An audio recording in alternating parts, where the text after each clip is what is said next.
আসসালামু আলাইকুম রহমতুল্লাহ। আজকে আপনাদেরকে শোনাব কোরআনুল কারিমের 48তম সূরা সূরা আল ফাত।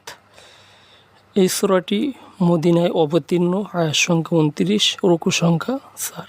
প্রথমে আমরা এর আলোচ্য বিষয় সম্পর্কে জেনে নিব। 1 থেকে 10 আয়াতে হুদায়বিয়ার সন্ধিকে সুস্পষ্ট বিজয় বলে ঘোষণা। আল্লাহ মুমিনদের অন্তরে প্রশান্তি নাজিল করেন। মুনাফিক ও মুশরিকদের প্রতি আল্লাহর গজব। মোহাম্মদ রাসূলুল্লাহ সাল্লাল্লাহু আলাইহি সাল্লাম আল্লাহর পক্ষ থেকে সত্যের সাক্ষ্য, সুসংবাদদাতা ও সতর্ককারী। রসুলের কাছে বায়াত গ্রহণকারীরা মূলত আল্লাহর কাছে বায়াত গ্রহণ করেছে। 11 থেকে 17 পিছে অবস্থানকারীদের পরিণতি। 18 থেকে 27 হুদায়বিয়ার বায়াত ও সন্ধির প্রশংসা। আল্লাহ রসুলের স্বপ্নকে সত্য প্রমাণিত করেছেন। 28 থেকে 29 রসুলকে সত্য দিন নিয়ে পাঠানোর উদ্দেশ্য। মুহাম্মদ সাল্লাল্লাহু আলাইহি সাল্লাম ও তার সাথীদের বৈশিষ্ট্য, তাদের জীবন লক্ষ্য এবং তাওরাত ও ইনজিলে তাদের উপমা। এবং এখন আমরা সূরা আল ফাতের মূল অনুবাদে চলে যাব। প্রত্যেকটা আয়াতের বাংলা অনুবাদ করে আপনাদেরকে শোনাব।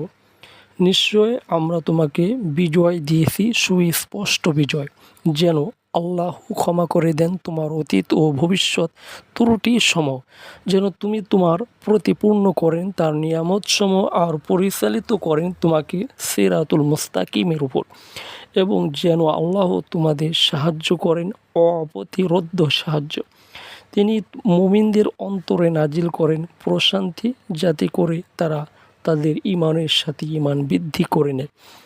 মহাকাশ ও পৃথিবীর বাহিনী সমূহ আল্লাহর, আর আল্লাহ সর্বজ্ঞানী ও প্রজ্ঞাবান।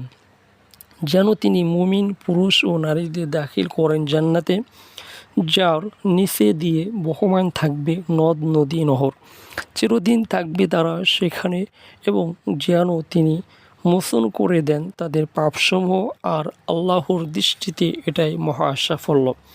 আর তিনি শাস্তি দিবেন মুনাফিক পুরুষ ও মুনাফিক নারীদের, মুশরিক পুরুষ ও মুশরিক নারীদের, কারণ তারা আল্লাহর ব্যাপারে মন্দ ধারণা পোষণকারী। তাদের ঘেরাও করে রেখেছে দুষ্ট চক্র। তাদের প্রতি আল্লাহর রুষ্ট হয়েছেন, তিনি তাদের লানত করেছেন এবং তাদের জন্য তৈরি করে রেখেছেন জাহান্নাম, আর আবাস হিসেবে সেটা কত যে মন্দ।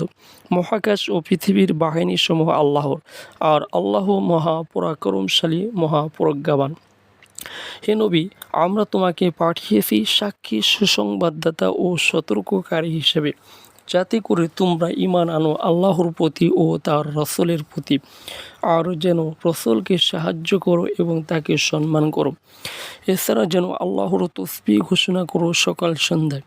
যারা তোমার কাছে বায়াত করেছে তারা মূলত আল্লাহর কাছে বায়াত করেছে। আল্লাহর হাত ছিল তাদের হাতের উপর, অতঃপর যে ভঙ্গ করার পরিণতি তার উপর বর্তাবে। যে কেউ আল্লাহর সাথে কৃত অঙ্গীকার পূর্ণ করে, আল্লাহ তাকে প্রদান করেন মহাপুরস্কার। যেসব মরুবাসী পিছনে রয়ে গেছে তারা তোমাকে বলবে, আমাদের মাল সম্পদ এবং পরিবার পরিজন আমাদের ব্যস্ত রেখেছে, আমাদের জন্য ক্ষমা প্রার্থনা করুন। তারা মুখে যা বলে তা তাদের অন্তরে নেই। তুমি বলো, আল্লাহ তোমাদের কারো কোনো ক্ষতি কিংবা উপকার করতে চাইলে কে তাকে প্রতিরোধ করতে পারবে? তোমরা যা করো সে বিষয়ে আল্লাহ অবহিত। বরং তোমরা তো মনে করেছিলে রসুল এবং মুমিনরা আর কখনো তাদের পরিবারবর্গের কাছে ফিরে আসতে পারবে না। এই ধারণা তোমাদের অন্তরে চমৎকার মনে হয়েছিল, তোমরা চরম নিকৃষ্ট ধারণা করেছিলে। আসলে তোমরা একটি বুড়া ধ্বংসমুখী কওম, যারা আল্লাহ এবং তার রসুলের প্রতি ঈমান আনে না। আমরা সেই সব কাফেরদের জন্য তৈরি করে রেখেছি জ্বলন্ত আগুন। মহাকাশ এবং পৃথিবীর সর্বময় কর্তৃত্ব আল্লাহর। যাকে ইচ্ছা তিনি ক্ষমা করে দেন এবং যাকে ইচ্ছা আযাব দেন। আল্লাহ পরম ক্ষমাশীল, করুণাময়। তোমরা যখন গনিমতের মাল সংগ্রহের জন্য যাবে, তখন পিছনে পড়ে থাকা লোকেরা বলবে, ছেড়ে দাও, আমরা তোমাদের সাথে যাব। তারা আল্লাহর ফায়সালা পরিবর্তন করতে চায়। বলো, তোমরা কখনো আমাদের সাথে হতে পারবে না, আল্লাহ আগেই এরকম ঘোষণা দিয়েছেন। তখন তারা অবশ্যই বলবে, তোমরা তো আমাদের সাথে বিদ্বেষ পোষণ করছো। আসল কথা হলো, কথা বোঝার যোগ্যতাই তোদের সামান্য। পিছিয়ে পড়া মরুবাসী বেদুইনের বলল, তোমাদের ডাকা হবে প্রবল যোদ্ধা এক জাতির বিরুদ্ধে যুদ্ধ করতে। তোমরা তাদের সাথে যুদ্ধ করে যাবে যতক্ষণ না তারা আত্মসমর্পণ করে।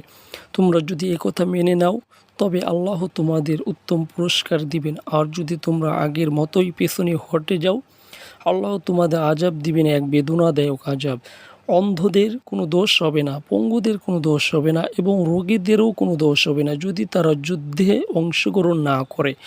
যে কেউ আল্লাহর এবং তার রাসূলের আনুগত্য করবে তিনি তাকে দাখিল করবেন জান্নাতে, যার নিচে দিয়ে বহমান থাকবে নদ নদী নহর। আর কেউ যদি পিছিয়ে হটে যায় তিনি আজাব দিবেন, এক বেদনাদায়ক আজাব। আল্লাহ মুমিনদের প্রতি রাজি হয়েছেন যখন তারা গাছের নিচে তোমার কাছে বায়াত গ্রহণ করেছিল। তাদের অন্তরে যা ছিল তিনি তা অবহিত ছিলেন, ফলে তিনি তাদের প্রতি নাজিল করলেন প্রশান্তি এবং তাদের পুরস্কার দিলেন এক নিকটবর্তী বিজয় আর বিপুল পরিমাণ গনিমতের মাল যা তারা হস্তগত করবে। আল্লাহ সর্বশক্তিমান মহাপ্রজ্ঞাবান। আল্লাহ তোমাদের ওয়াদা দিয়েছেন তোমরা বিপুল পরিমাণ গনিমতের মালের অধিকারী হবে। তিনি এটা তোমাদের জন্য জলদি করেছেন এবং তোমাদের থেকে মানুষের হাত গুটিয়ে দিয়েছেন, যেন এটা হয় মুমিনদের জন্য একটি নিদর্শন এবং আল্লাহ তোমাদের পরিচালিত করেন সরল সঠিক পথে। এছাড়া তোমাদের জন্য রয়েছে আরও অনেক পুরস্কার যা এখনও তোমাদের আয়ত্তে আসেনি। আল্লাহ সেগুলো পরিবেষ্টন করে রেখেছেন। আল্লাহ প্রতিটি বিষয়ে সর্বশক্তিমান। কাফিররা যদি তোমাদের বিরুদ্ধে যুদ্ধ করে তবে তারা পিছনে ফিরে পালাবে এবং তারা কোনো অলি বন্ধু এবং সাহায্যকারী পাবে না। এটাই আল্লাহর সুন্নত নিয়ম, প্রাচীনকাল থেকে চলে আসছে। তুমি আল্লাহর সুন্নাতে কোনো পরিবর্তন পাবে না। তিনি মক্কা উপত্যকায় তাদের হাত তোমাদের থেকে গুটিয়ে রেখেছিলেন এবং তোমাদের হাত গুটিয়ে রেখেছিলেন তাদের থেকে, তাদের উপর তোমাদের বিজয় করার পর। তোমরা যা করো আল্লাহ তার প্রতি দৃষ্টিবান। তারাই তো কুফরি করেছিল এবং তোমাদেরকে মসজিদুল হারামে যেতে বাধা দিয়েছিল এবং কোরবানির পশুগুলো যথাস্থানে পৌঁছাতেও তোমাদেরকে যুদ্ধের আদেশ দেওয়া হতো যদি তুমি মুমিন পুরুষ ও নারীরা সেখানে না থাকতো। তোমরা তাদের জানো না, তখন তোমরা অজ্ঞাতসারে তাদের পদদলিত করতে, ফলে তাদের জন্য তোমরা ক্ষতিগ্রস্ত হতে। যুদ্ধের নির্দেশ দেওয়া হয়নি এই কারণে যে তিনি যাকে ইচ্ছা নিজ অনুগ্রহ দান করবেন। যদি তারা পৃথক হতো তবে তাদের মধ্যকার কাফিরদের আমরা এক বেদনাদায়ক শাস্তি দিতাম।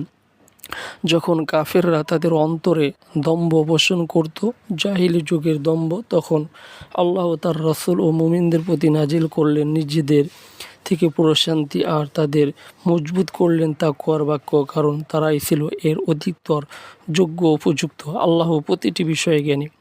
নিশ্চয় আল্লাহ তার রাসূলে দেখা স্বপ্নটি যতভাবে সত্য পরিণত করেছেন। ইনশাআল্লাহ আল্লাহ চাইলে তোমরা অবশ্যই মসজিদুল হারামে দাখিল হবে নিরাপদে, মাথা কামে এবং চুল ছেটে। তোমরা কাউকে ভয় পাবে না। আল্লাহ জানেন তোমরা যা জানো না। এছাড়াও তিনি তোমাদের দিবেন এক নিকটবর্তী বিজয়। আল্লাহ তার রাসূলকে পাঠিয়েছেন হিদায়াত এবং সত্য দিন নিয়ে, যাতে করে সে এটিকে বিজয় করো অন্য সব দিনের উপর, আর সাক্ষী হিসেবে আল্লাহই যথেষ্ট। মুহাম্মদ আল্লাহ রাসূল সাল্লাল্লাহু আলাইহি সাল্লাম আর যারা তার সাথে রয়েছে তারা কাফিরদের প্রতি কঠোর এবং নিজেদের মধ্যে একে অপরের প্রতি পরম দয়াবান। তুমি লক্ষ্য করেছো তারা রুকু ও সাজদায় অবনত হয়ে কামনা করছে আল্লাহর অনুগ্রহ এবং সন্তুষ্টি। তাদের লক্ষণ হলো তাদের মুখমণ্ডল পরিস্ফুট দেখবে সাজদার প্রভাব। তাওরাতে তাদের এই বৈশিষ্ট্য বর্ণনা করা হয়েছে এবং ইনজিলেও তাদের এই বৈশিষ্ট্য বর্ণনা করা হয়েছে।